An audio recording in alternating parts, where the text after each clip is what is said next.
I want you to picture, for just a second, the ultimate American hero. Oh, yeah. I mean, close your eyes and conjure up that quintessential image from the early 20th century. You're probably seeing a leather aviator cap, maybe some goggles pushed up on the forehead. A bomber jacket. Exactly, a bomber jacket, a boyish, almost shy smile. Someone whose very name is completely synonymous with bravery, with solitary exploration, and eventually with unimaginable public tragedy. Right. We are talking, of course, about the Golden Boy himself, the man who, in 1927, climbed into a single-engine plane. The Spirit of St. Louis flew solo across the vast, terrifying expanse of the Atlantic Ocean and landed in Paris to the kind of global, euphoric acclaim that is almost impossible to comprehend today. It really is. It was pure, mythic, clean-cut American perfection. It really is hard to overstate the magnitude of that 1927 moment. I mean, you have to remember the context of the era. The world was still nursing the deep collective trauma of the First World War. Yeah, the whole globe felt fractured, right? Fractured, dangerous, and incredibly cynical. And suddenly, here comes this 25-year-old male pilot from the Midwest who achieves the impossible. When he touched down at Le Bourget airfield in Paris, over 100,000 people broke through the military cordons just to touch his plane. Wow. He wasn't just a celebrity. I mean, he was an absolute titan. He was basically an avatar for human potential. And for a lot of people, a lot of history books even, that is precisely where the story ends. Right, the happy ending. Yeah, the brave pilot, the ticker tape parades raining down on Broadway, the enduring icon of the aviation age. But today, we are flipping that script completely. We really are. Because behind that clean-cut, mythic American pilot lies one of the most troubling, deceptive, and honestly darkly fascinating political figures of the 20th century. It is a radical, almost whiplash-inducing departure from the narrative most of us grew up with in grade school. It is. Yeah. And today's deep dive is rooted in a foundational essay by Herman Forwood titled The Darker Flight of Charles Lindbergh. It's an incredible piece of writing. It really is. And our mission for you listening today is straightforward, though the history itself is incredibly tangled. We are going to explore how an untouchable American icon transformed into a Nazi sympathizer, an authoritarian populist, and a man who harbored some truly staggering personal secrets. Yeah, secrets that stayed hidden for decades. Decades. And perhaps most terrifying of all, we are going to look at just how incredibly close he actually came to sitting in the Oval Office and redirecting the entire course of global history. Okay, let's unpack this.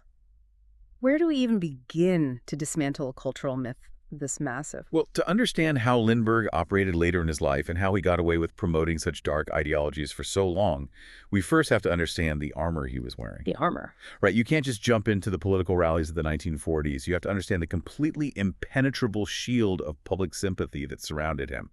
And that shield was forged in absolute horrific tragedy. You're talking about the kidnapping. We have to fast forward from the triumph of 1927 to the nightmare of March 1932. Lindbergh had ascended from celebrated aviator to global royalty, but in 1932 he became something much more powerful. He became a symbol of profound, agonizing national grief. Yeah. The abduction of his 20-month-old infant son, Charles Jr., right out of his crib in their New Jersey home, it was immediately dubbed the crime of the century. And I want to pause on that phrase because it isn't just a catchy newspaper headline cooked up to sell copies.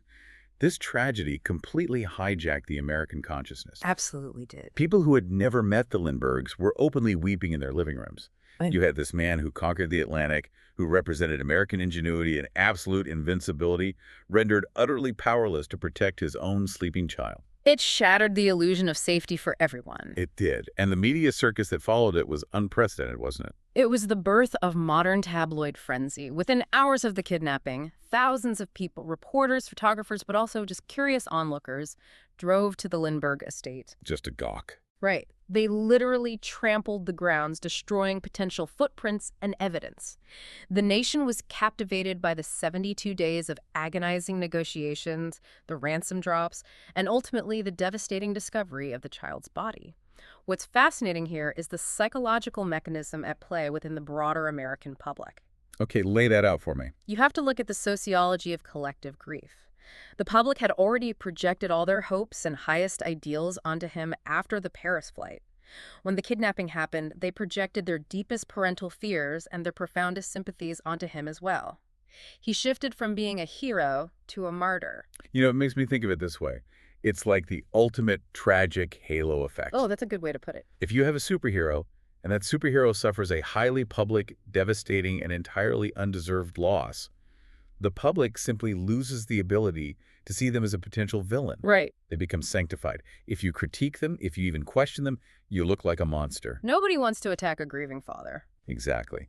But I have to ask, did this massive wave of grief effectively give him a blank check? Was there really no journalist, no editor who thought, wait, maybe we shouldn't give this guy a free pass on everything else he says from now on? Well, the press felt an enormous, unspoken guilt. Interesting. Guilt over the media circus. Exactly, because they knew their relentless hounding, their insatiable appetite for details about the Lindberghs had contributed to the chaotic environment around the family. They felt complicit. And because of that collective guilt, it became culturally taboo to criticize him. You'd be a pariah in the newsroom. Exactly. No one wanted to be the journalist taking shots at the man who had suffered the crime of the century. That absolute cultural immunity perfectly shielded his impending pivot into political territory that would have destroyed anyone else's career. The tragic irony of this intense public mourning is that it forged the very armor he would use to launch a political crusade. It really is. Because he didn't just retreat into private life to heal, as you might expect. He turned around and leveraged that unassailable platform to tell Americans who their enemies were, launching one of the most powerful and controversial political movements in United States history. He weaponized his untouchable status, and he did it with incredible efficiency. Which takes us to the year 1940, and the birth of a movement that is going to sound very familiar to anyone studying American history, the America First Committee. And we need to be very clear about the scale here, because this was not a fringe group meeting in basements. Right, this wasn't some tiny grassroots thing. Not at all. Founded in 1940, originally by a group of Yale law students, the America First Committee quickly exploded into the largest anti-war organization in United States history. The largest ever. At its peak, it boasted over 800,000 official, dues-paying members. They filled massive arenas, and Charles Lindbergh was its undisputed star, its most charismatic and effective spokesperson. And on the surface, I can understand the initial appeal. The pitch sounds like principled, traditional American isolationism. Sure. The world is burning. Europe is falling apart under the Nazi war machine. Let's keep American boys at home. Avoid foreign entanglements, which is a political stance stretching all the way back to George Washington. Right, it's deeply ingrained. But reading the source material, it becomes incredibly clear that Lindbergh's platform went far, far beyond just wanting to avoid a bloody war. It morphed into something deeply nativist and aggressively nationalist. The isolationism was essentially a Trojan horse. Yeah. Once people were in the door of the arena cheering for the idea that American lives should be spared from another European meat grinder, the rhetoric slyly shifted. It shifted from whether we should go to war to who was secretly trying to drag us into it. The bait and switch. Exactly. And that is where the mask slips. It wasn't just about preserving American lives. It was about preserving a very specific, exclusionary vision of what America should look like. The clearest, most undeniable example of that mask slipping happened in September 1941, the infamous Des Moines speech. Oh, man, yes. I mean, put yourself in the shoes of an average citizen. Imagine you're reading the morning paper, sipping your coffee. You turn the page, and there's a direct quote from the greatest American hero of the generation. Yeah. And he is openly, explicitly claiming from a podium that the three groups pressing the U.S. toward war are the British, the Jewish, and the Roosevelt administration. He's blatantly saying it. I'm trying to wrap my head around this.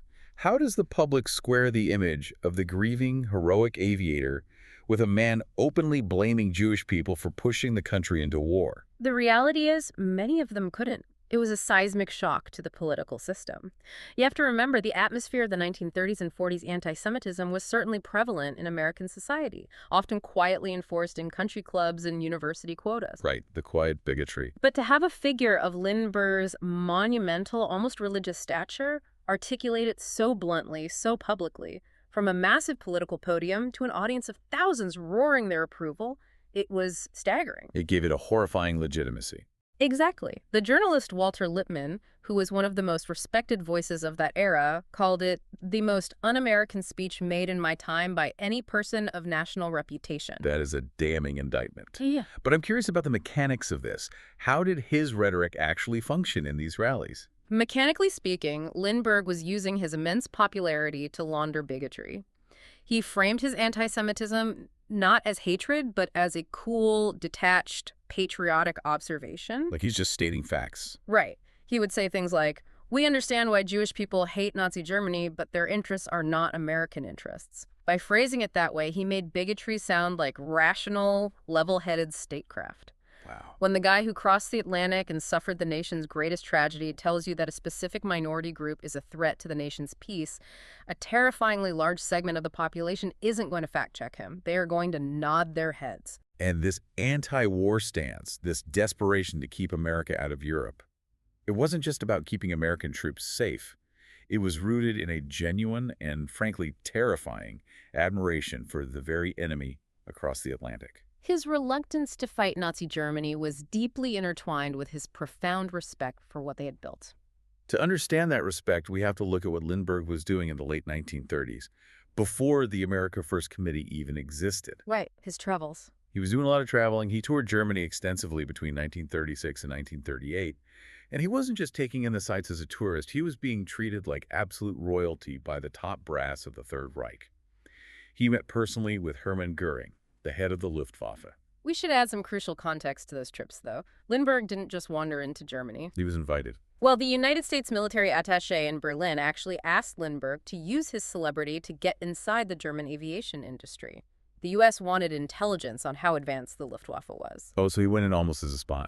Essentially, yes. The problem was, Lindbergh didn't just observe the Nazi war machine. He fell completely in love with it. He was dazzled by their factories, their discipline, their technological leaps. Dazzled to the point where, in 1938, he accepted a medal from the Nazi regime, the Service Cross of the German Eagle. Goering himself pinned it on him at a dinner party. Accepting a medal from a foreign power is one thing. Sometimes it's just diplomatic theater. For sure. But the timing is everything. He accepted this medal in October 1938. Do you know what happens just a few weeks later? Kristallnacht. Exactly. Kristallnacht. Yeah. The Night of Broken Glass. The horrific state-sponsored pogrom against Jewish businesses, homes, and synagogues all across Germany. And then, less than a year later, the brutal, unprovoked invasion of Poland. And through all of that, through the shattered glass in the streets of Berlin and the marching armies in Warsaw, he keeps the medal. He never gave it back. He absolutely refuses to return it. He refuses to issue a single public denunciation of the Nazi regime. Instead, he comes back to America and continues to openly praise Germany's technological advances. Yeah. He praises their industrial discipline. He even suggests that America needs to emulate some aspects of their national unity. He was completely captivated by the machinery of fascism. He loved the efficiency of it, the lack of bureaucratic red tape, the way things simply got done. Here's where it gets really interesting, though, because the historical analysis makes a very specific distinction here. Lindbergh wasn't exactly a card-carrying Nazi. He didn't want to burn the U.S. Constitution and fly a swastika over the White House. No, he didn't. But he was cozy with them. Because, as the analysis points out, Lindbergh feared communism and internationalism far, far more than he ever feared fascism. And when he felt the geopolitical landscape was forcing him to choose between the two, he leaned hard toward fascism. If we connect this to the bigger picture, Lindbergh wasn't alone in this calculation. Not by a long shot. He represented a very significant, very powerful faction of the global elite during that era. There was a prevailing sentiment among certain American and European industrialists, aristocrats, and corporate leaders that authoritarianism, specifically fascism, was an efficient, perhaps even necessary bulwark against the spread of Soviet communism. They looked at the Soviet Union as the ultimate existential threat to the global order, to capitalism, to their enormous wealth. Precisely. And to counter that threat, they were entirely willing to trade morality for what they called discipline. Discipline, right. They looked at Germany and they saw trains running on time. They saw massive, uninterrupted industrial output. They saw the complete brutal suppression of labor unions and political dissent. And the tragedy is they didn't look at that and see a human rights catastrophe. They saw success. They saw a successfully managed society. To this elite class, democracy was messy, it was slow, it required debate, it was vulnerable to communist infiltration. Fascism to them was a harsh but necessary medicine to keep the working class in line and the factories churning. And this wasn't just Charles Lindbergh's private, quiet political leaning that he discussed in smoky back rooms. It was a deeply held philosophical stance that was shared and very actively promoted by his own household. Yeah, we have to talk about his wife. We do. Which brings us to a piece of this history that I found completely chilling. We cannot talk about Charles without talking about his wife, Anne Morrow Lindbergh. Anne is a crucial part of this intellectual ecosystem. She wasn't just a quiet spouse standing politely in the background. She was a brilliant, highly celebrated author in her own right. And in 1940, she published a small book, a manifesto really, called The Wave of the Future, A Confession of Faith. The title alone tells you exactly where her mind was. It does. Her central argument in this book is insidious because of how polite it sounds. Right. She argued that fascism and authoritarian regimes in Europe were not fundamentally good or evil. She stripped all the morality out of the conversation entirely. She framed these brutal regimes as simply the inevitable, inescapable next stage of human political evolution. There is a quote from the book that is vital to understanding their collective mindset. She wrote, "The future may be cruel, but it will be the future." I am trying to understand the intellectual gymnastics here.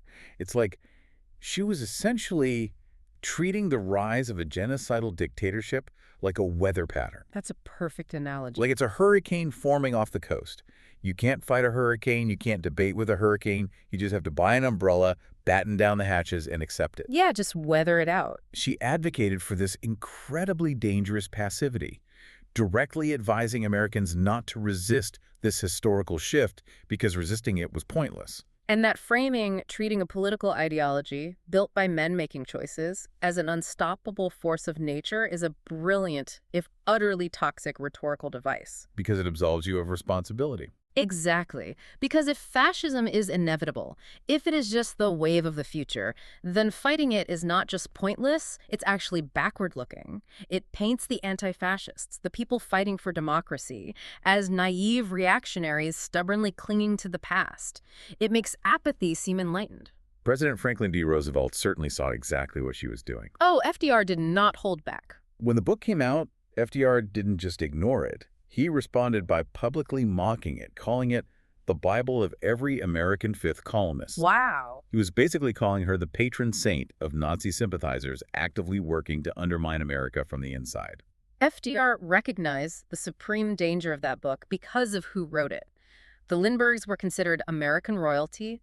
They were highly educated, they were extraordinarily articulate, they lived in beautiful estates, and they were deeply respected. Right. They weren't angry demagogues shouting on a soapbox on a street corner.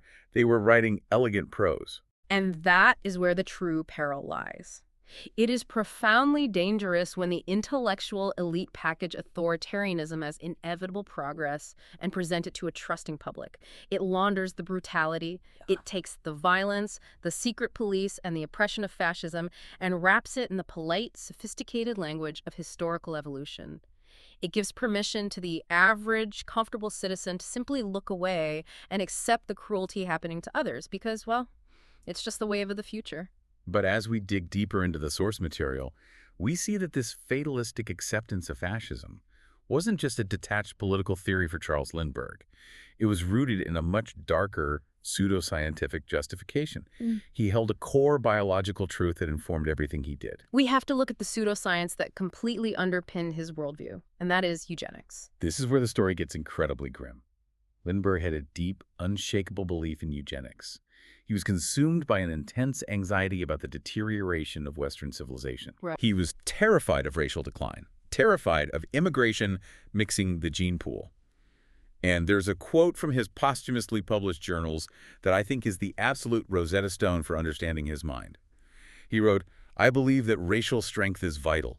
Politics, a luxury." Politics, a luxury. I want to just sit with that phrase for a second because it carries so much terrifying weight. I want to elevate this discussion for a moment. Instead of just giving a basic dictionary definition of eugenics, let's talk about how it functioned in Lindbergh's specific social circle.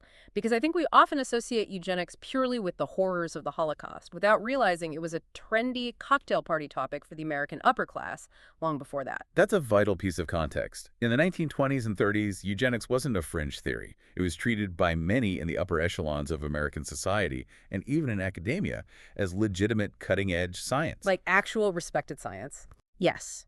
Institutions like the Cold Spring Harbor Laboratory in New York were entirely dedicated to it. It was the belief that you could and should improve the genetic quality of the human population by promoting higher reproduction of people with desired traits, which conveniently meant wealthy white individuals of Northern European Nordic descent. Of course. And actively reducing the reproduction of people with inferior traits.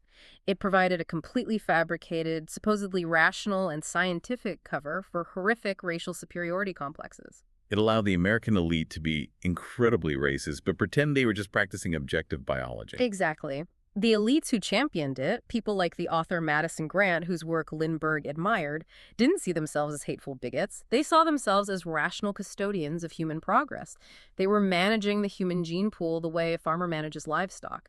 This ideology justified sweeping anti-immigration laws in the U.S., like the Immigration Act of 1924, and it justified forced sterilization programs across dozens of American states. Which is horrifying. And ultimately, yes, it provided the intellectual scaffolding that Nazi Germany borrowed and took to its absolute, horrifying, murderous conclusion. You know, whenever we discuss historical figures with these beliefs, it's so common to hear the defense, well, they were just a product of their time. Right, you hear that a lot. But I really want to push back on that idea when it comes to Lindbergh. Yes, eugenics was popular among his wealthy patrician peers. But his specific framing, saying that racial strength is vital, and that politics, meaning democracy, debate, human rights, the very fabric of a free society, is merely a luxury that shows a man who isn't just passively absorbing the ideas of his era. No, not at all. That shows a man who has actively thought about it and is entirely willing to completely sacrifice democracy on the altar of a biological delusion. I think your pushback is spot on. Calling democracy a luxury implies that it's something you can only afford when things are easy. Like a nice to have. Right.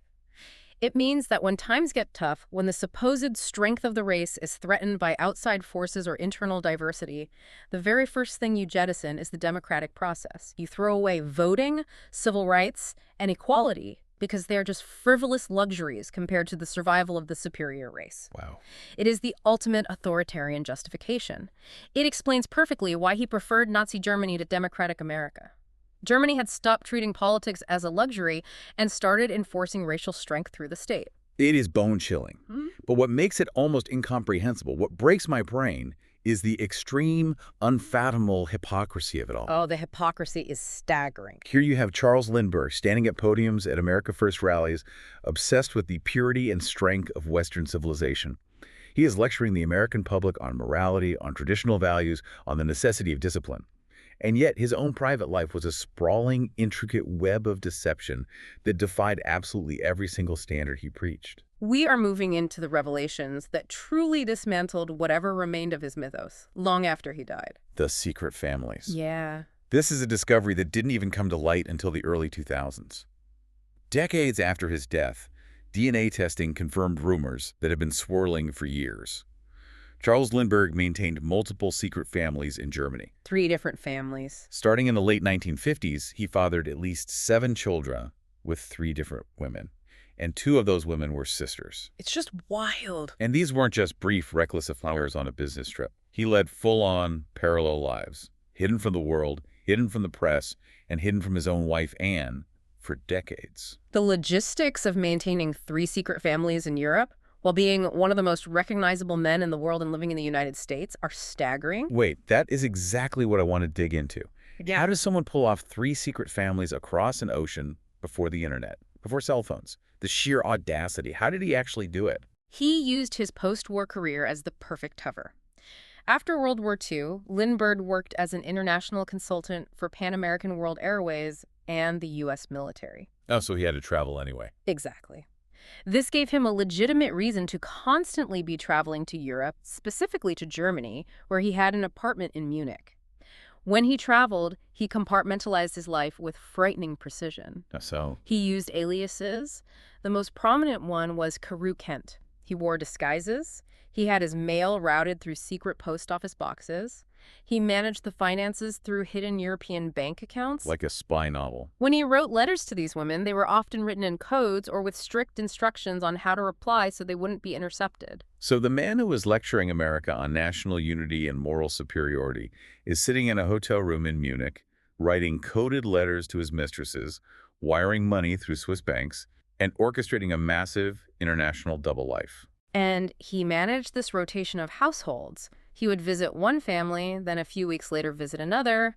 He was a phantom father to these German children who only knew him as the wealthy American businessman, Mr. Kent. This raises an important question, not just about Lindbergh, but about how our society constructs its heroes. This raises an important question, absolutely. We have this profound tendency to project absolute moral perfection onto individuals based on single extraordinary acts.